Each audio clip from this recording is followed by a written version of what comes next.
So I found a couple articles that really help to clarify the numbers associated with this. So this is a blog post, it looks like, from the Manufacturing Institute, and it's titled "Manufacturing's Multiplier Effect is Stronger Than Other Sectors." Now, granted, this goes back to 2014, so I just want to be clear that this is a 6-year-old statistic. That's pretty But Jim, dated. these things don't change. No, like well, they don't change dramatically. They don't change no. dramatically. So what it's stating right here is that manufacturing is number one with its multiplier effect at 1.33. So Nick, you mentioned this video from your dad. You know, it was like 1.4. Some different people put together different statistics. It was almost 1.5. It was 1.4. And that was what, 6 years ago? Yeah. Too? So I think that, you know, the bottom line is that, you know, if the multiplier effect is between 1.33 and 1.48, you know, that's significant. So can you guys guess what the multiplier effect is of professional and business services? Like we were just talking about attorneys and lawyers. I have no idea. You're the one that... 1.03. Not even close.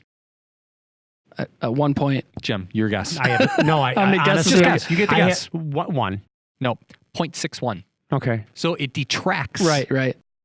Because it's a cost. Because it's a cost. Yeah, that makes sense. And then you've got other industries in there like... agriculture, which is 1.11, and retail, which is 0.66. So, you know, it's manufacturing is strong. Manufacturing is important, and you know, we really need to get that out there. So Jason, I think you've made your case. Thank you. Here's another example, which I thought, and I want to give a shout out to this company, Mixer Direct. They're doing a great job of content marketing, which is something that Making Chips marketing helps with. They put together an article, 10 facts that you may not know about American manufacturing. And let me go through a couple of these. Manufacturing workers account for almost 10% of the American workforce. Wow. So you're saying 1 out of every 10 person works in manufacturing? Isn't that wild? And we still have like I was saying, we have an entire generation that rarely thinks or talks about it.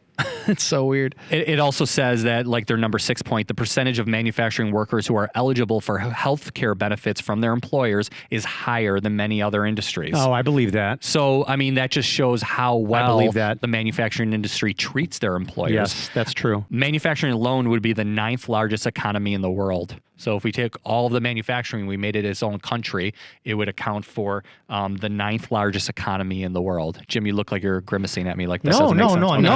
I'm reading. He's planning on creating a country of only manufacturing where he can be the president. I'm working on it already. Yeah.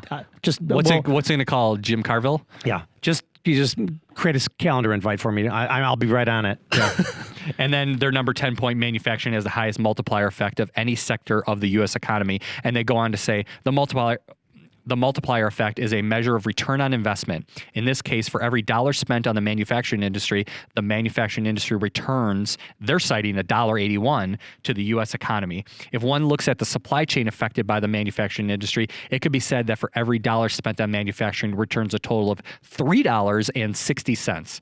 So everybody's saying that manufacturing is number one. The numbers vary, but the fact is that manufacturing creates... They have a multiplier effect, whereas the professional industries probably detract or are netted more towards not multiplying.